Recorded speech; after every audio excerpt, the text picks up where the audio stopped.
Government PG college बारा के department of political science से मैं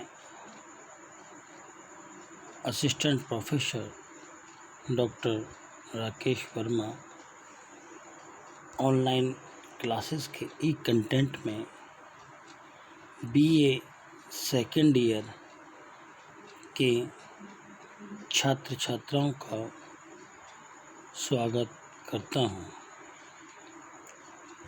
राजनीति विज्ञान विभाग से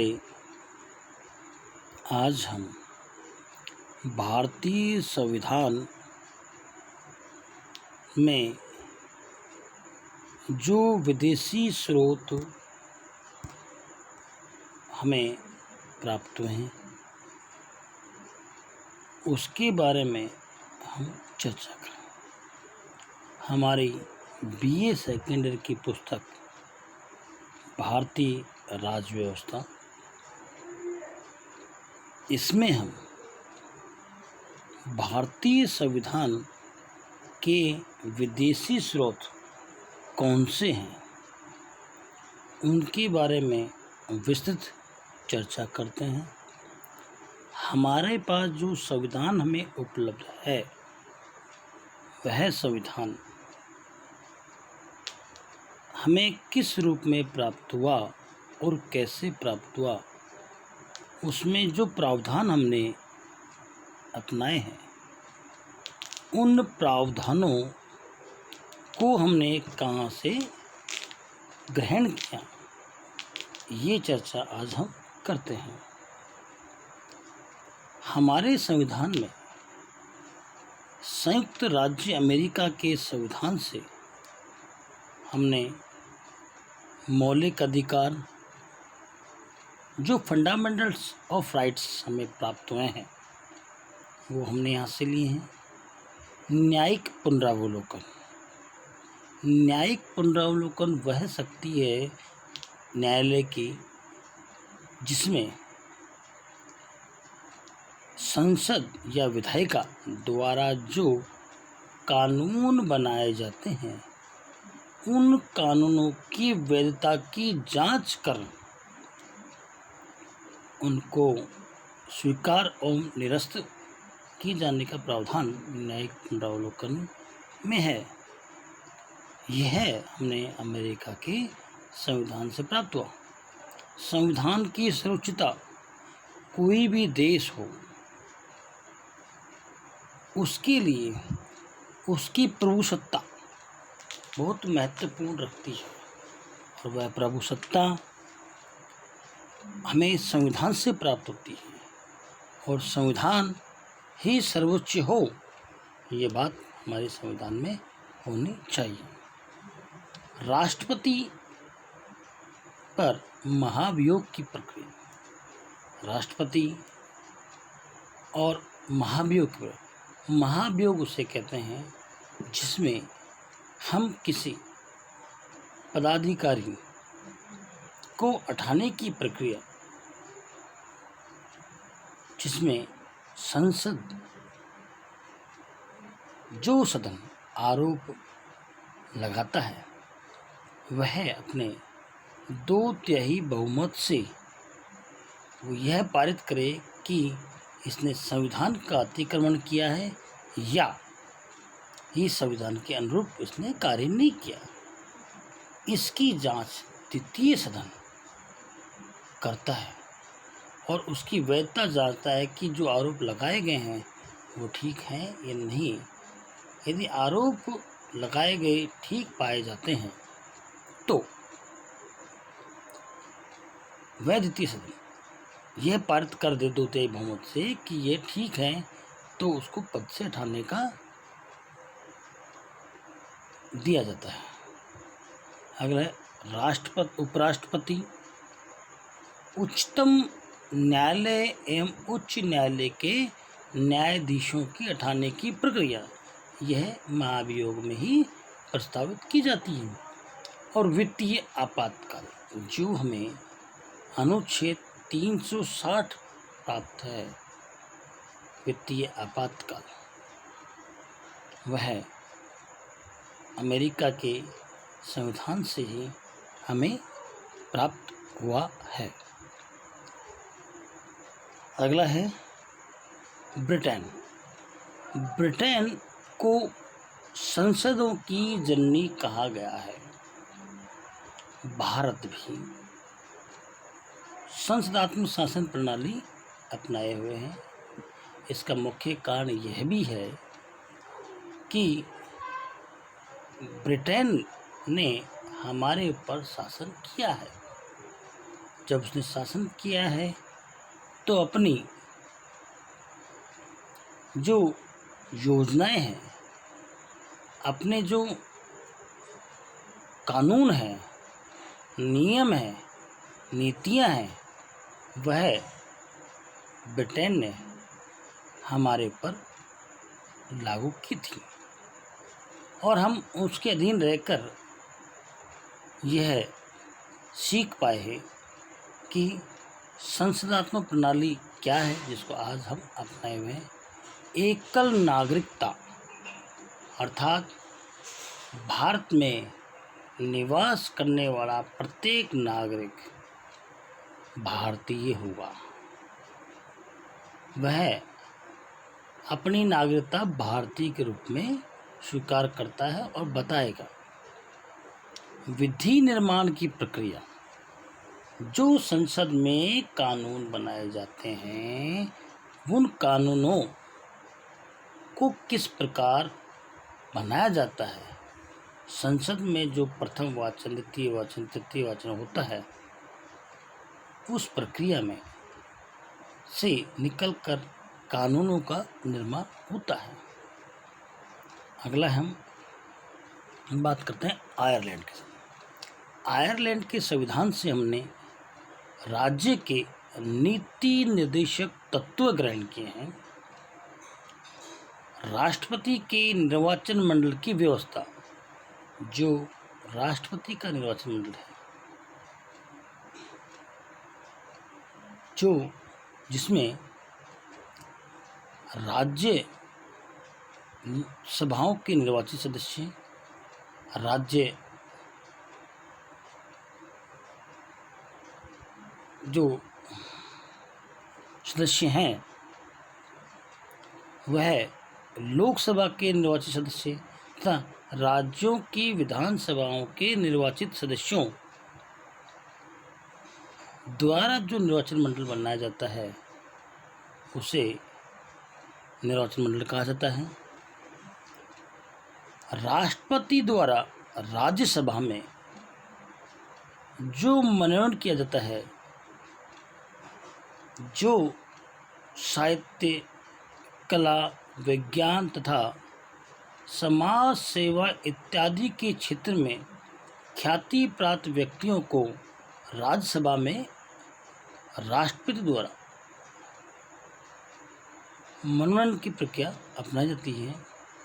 यह हमने आयरलैंड के संविधान से ग्रहण की है। अगला ऑस्ट्रेलिया के संविधान से हमने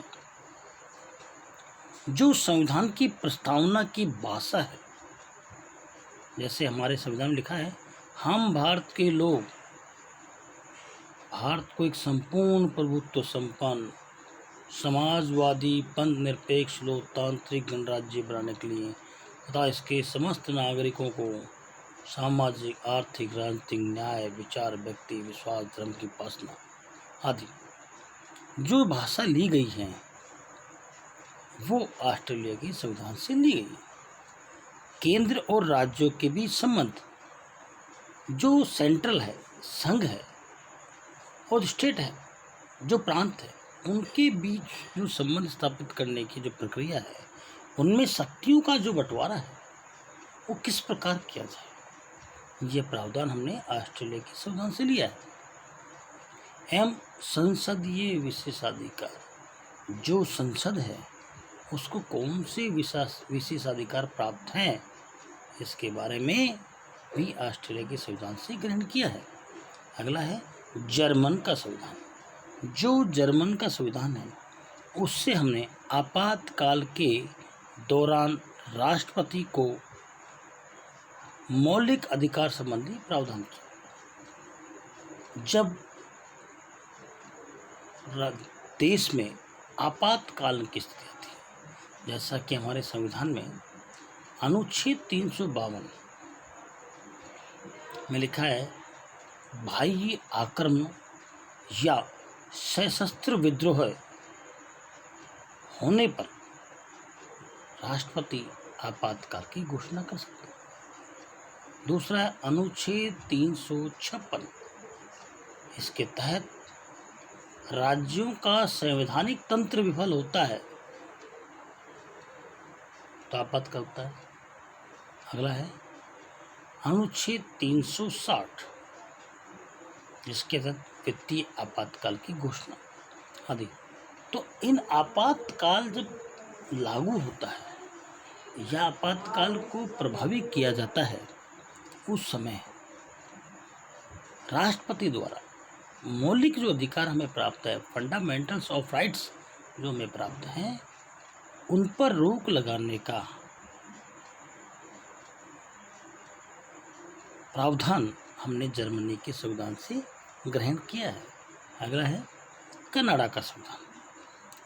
कनाडा के संविधान से हमने संघात्मक विशेषताएं, जो संघात्मक शासन प्रणाली जो है उसकी जो विशेषताएं हैं उसको हमने अध्ययन किया है।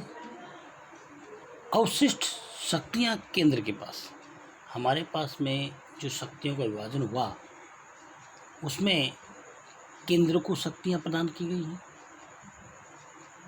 राज्यों को शक्तियां प्रदान की गई हैं, कुछ शक्तियां जो केंद्र और राज्यों को मिलाकर की गई हैं, परंतु कुछ शक्तियां ऐसी रह गई थी जिनका संविधान में उल्लेख करना मुश्किल था या थी नहीं उस समय।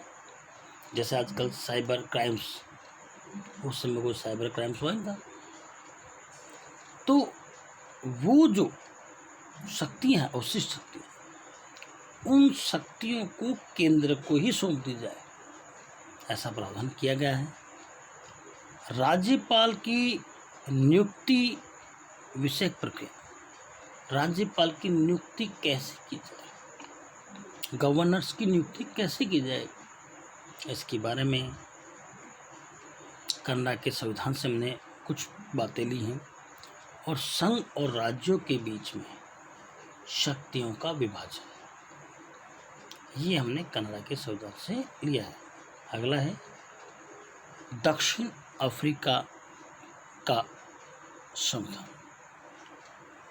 दक्षिण अफ्रीका के संविधान से हमने संवैधानिक संशोधन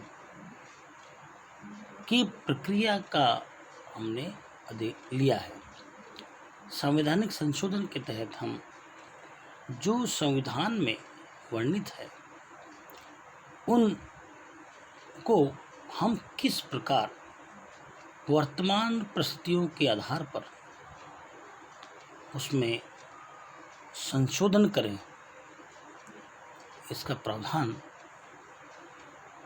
हमने दक्षिण अफ्रीका के संविधान से प्राप्त हुआ है। अगला है रूस। रूस के संविधान से हमने जो हमें मौलिक कर्तव्य होते हैं उनको हमने लिया है। हमारे संविधान में प्रारंभ में 10 मौलिक कर्तव्य हुआ करते थे, वर्तमान में 11 मौलिक कर्तव्य हैं। अगला है जापान। जापान के संविधान से हमने विधि द्वारा स्थापित प्रक्रिया को अपनाया है। मतलब कि जो संविधान में लिखा उसमें जो प्रक्रिया अपनाई गई है उसी को ही हम उस पर लागू करें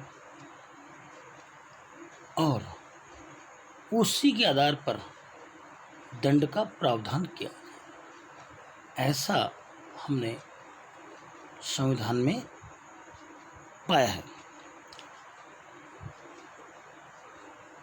जो भारतीय संविधान के स्रोत हैं उसमें सबसे महत्वपूर्ण बात है कि भारतीय संविधान के अनेक देशी और विदेशी स्रोत रहे हैं, लेकिन भारतीय संविधान पर सबसे अधिक प्रभाव भारतीय शासन अधिनियम 1935 का रहा है। भारतीय संविधान के 395 अनुच्छेदों में से लगभग 250 अनुच्छेद ऐसे हैं जो